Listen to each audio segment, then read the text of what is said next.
This is the kind of closure that I need in a book, like an entire book of it. I need an entire book of closure.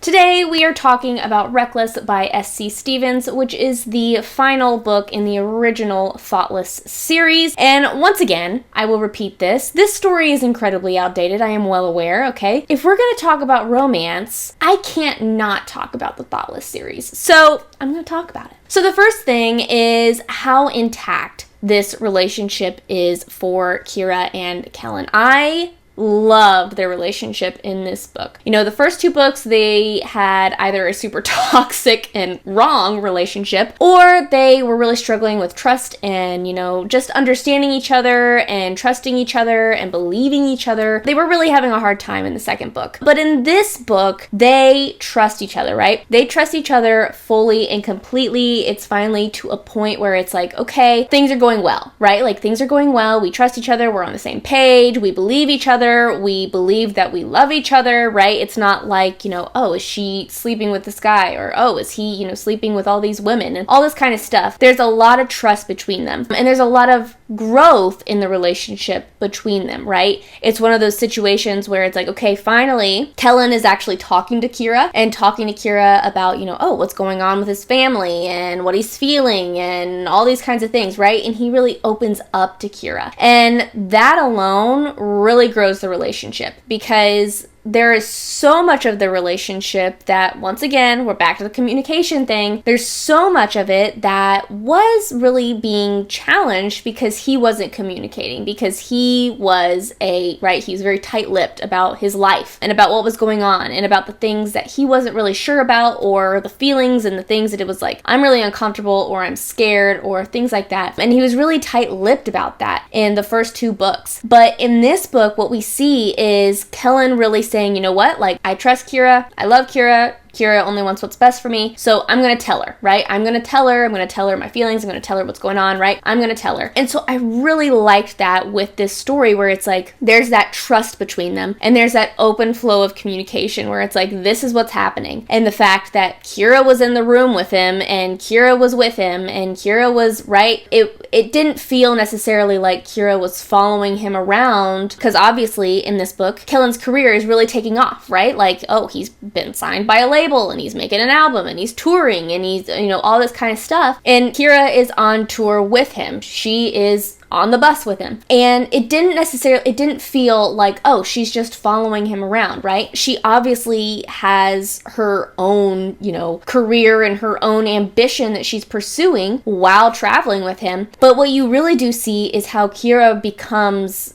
you know, his solace, right? She really becomes his confidant, and she really becomes, you know, okay, I trust you. Of all people, I can talk to you. I can come back to you. I can, right? And there's that constant throughout the book where it's like, she is his rock, basically, right? Where it's like, everything is falling apart. Everything is in shambles. Everything, right? Things are not going the way that he wanted them to go, and she is super supportive of him throughout the story. And I really liked how throughout the book, he was asking for her opinion, right? Like, it wasn't just like, oh, well, what do you want to do? But it was like, what do you think, right? Like, what's your opinion? What do you think about the situation? What decision do you think I should make? And Kira, on the flip side, was able to make really mature decisions. It did bother me when it was like, okay, they're like, people are literally walking all over you, and you're telling him like, just go with it, right? That did bother me, but at the same time, I completely understand how, you know, in the moment, in this music career, where that would be the thing, right? When you're signed by the label, and you're doing the thing, and you're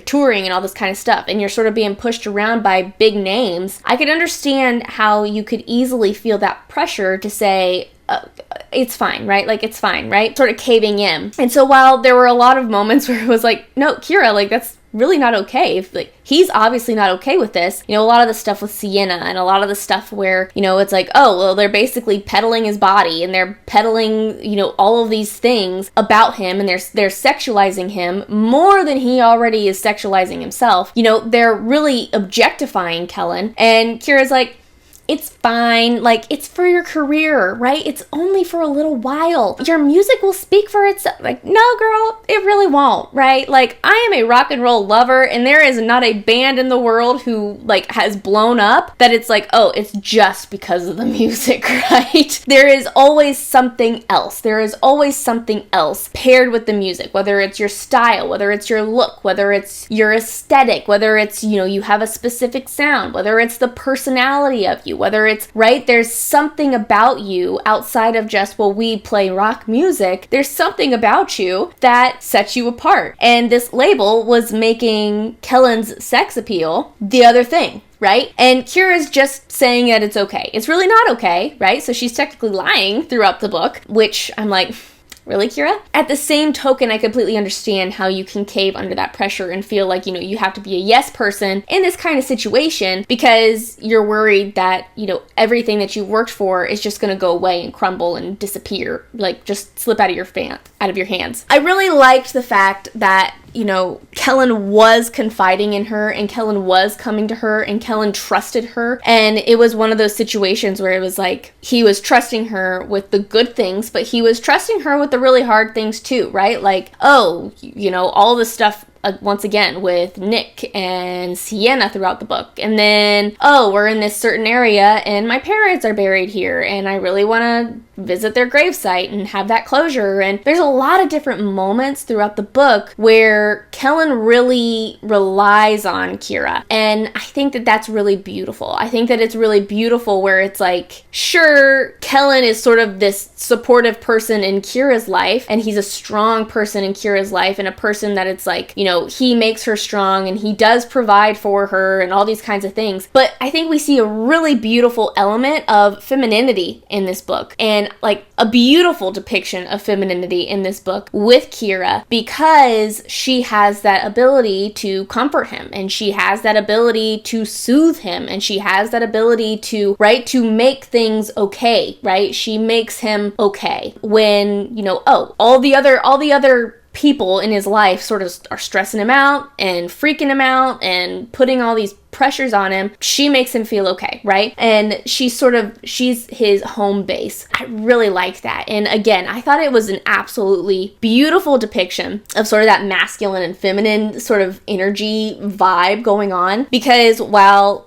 Kira does have her own ambition, she is still that very feminine element in Kellen's life. And while Kellen is very masculine, you know, he's taking care of Kira, he also is like fully like all in on her ambition and on her dream and he's completely supportive of that, like, oh, absolutely, right? Like, you should totally write this book and you should totally get it published. It's awesome. And like, he's very supportive of her and of her desire to do something besides follow him around on a tour bus, right? And so I really liked that. I really liked that element where it was like his career is going forward and Kira is starting hers and they're really supporting each other and helping each other out and being there for each other. And I really did like that. I really liked the fact that Kellen's past continued to haunt him because, I mean, I'm sorry, there's sometimes when it's, you know, in these romance novels that, you know, oh, the guy has been sleeping around and like profusely and, you know, oh, they're like, I've probably slept with half of Seattle, right? Like that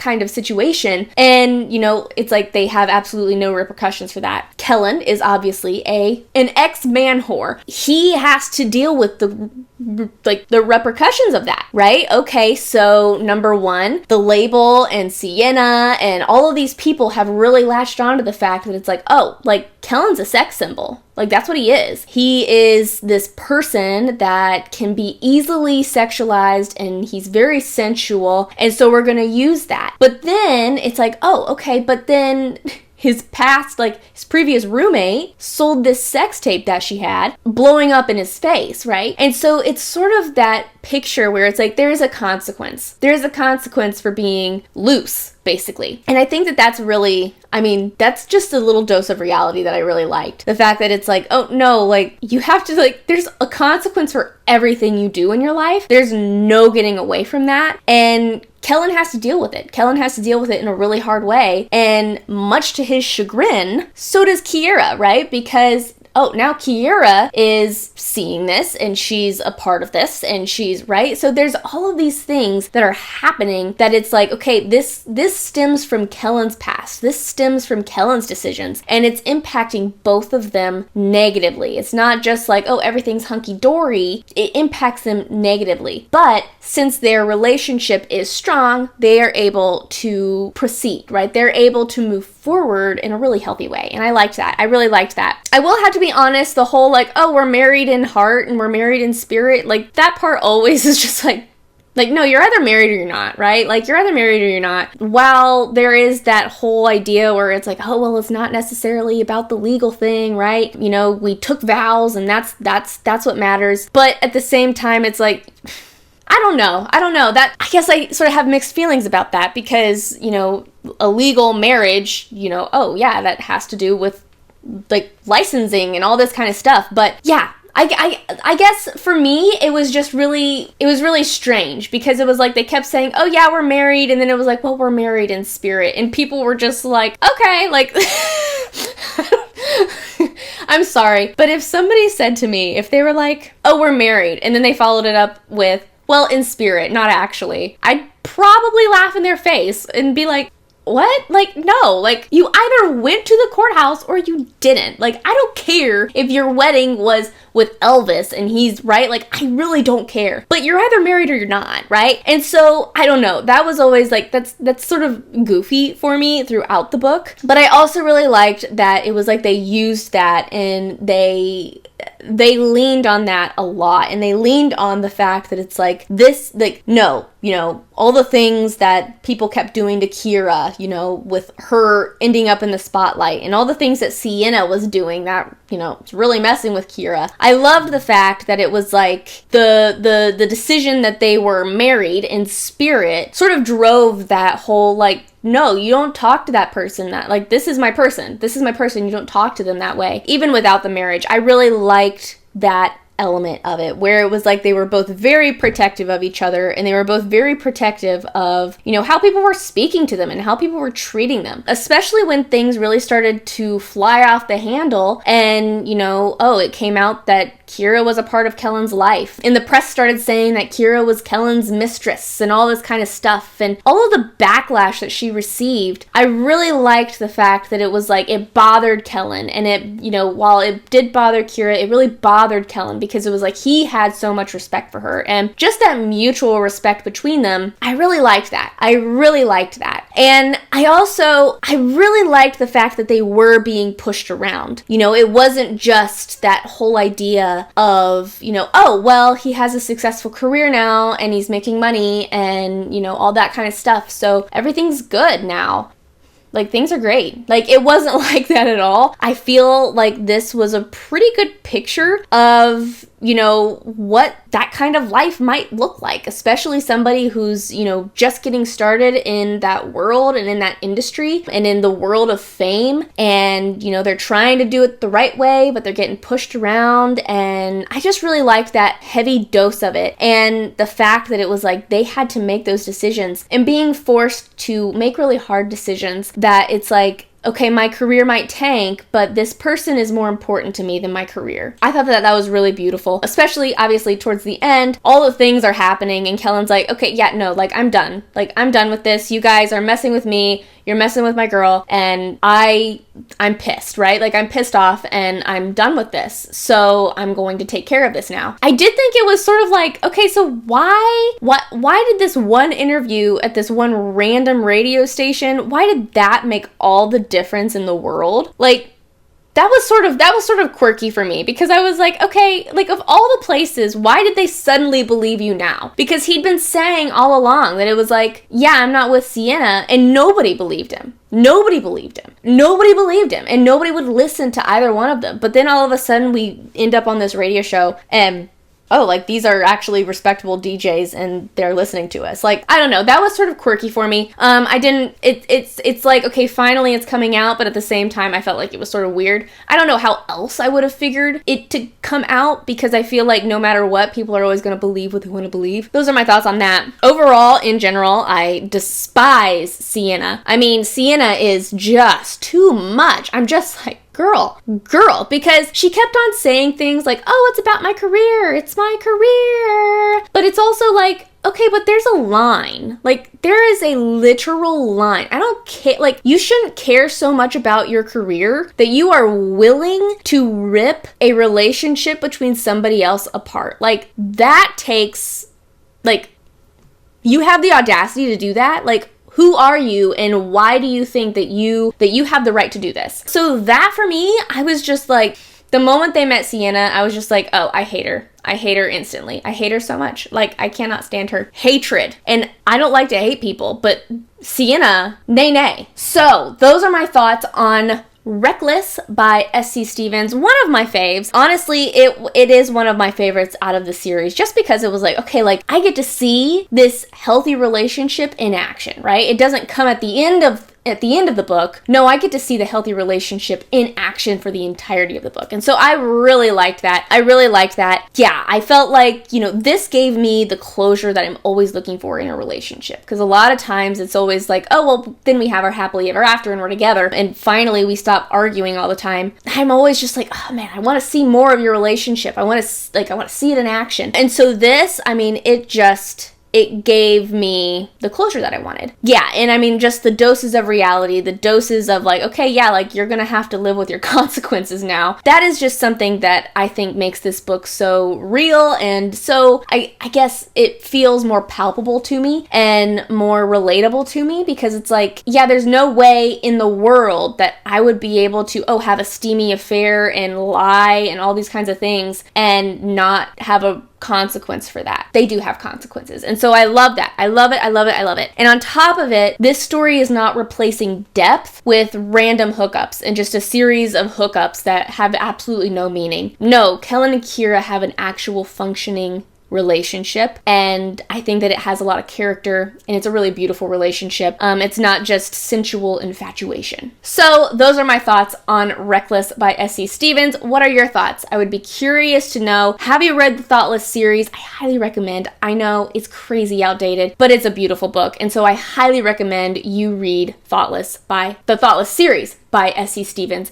if you haven't already. I'm a little blast from the past. So let me know your thoughts, and that's all I have for you today. Stay cool, stay groovy, and I will see you in my next video. So long.